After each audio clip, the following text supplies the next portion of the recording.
ఆయన ప్రజ్ఞ చేత, బలం చేత, జ్ఞానం చేత నీ కోసం వర్షాన్ని చదును చేసి, పదును చేసి, మహదైశ్వర్యం ఇచ్చి, నీకు ధాన్యం ఇచ్చి, ద్రాక్షరసం ఇచ్చి, ద్రాక్షాలు ఇచ్చి, పండ్లు ఇచ్చి, ఫలమిచ్చి, కూర మొక్కలు ఇచ్చి, కూరగాయలు ఇచ్చి, కావలసిన గాలినిచ్చి, వర్షం ఇచ్చి, ఎన్ని చేసిన దేవుడిని వదిలేస్తావు. నీకు నచ్చిన రూపాన్ని పోత పోసేస్తావు.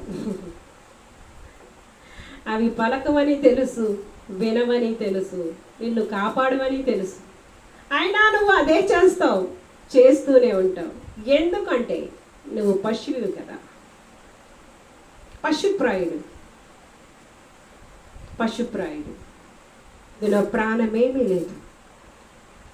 ప్రాణం లేని పోత పోసిన విగ్రహాలు నమ్ముకుంటున్నావా?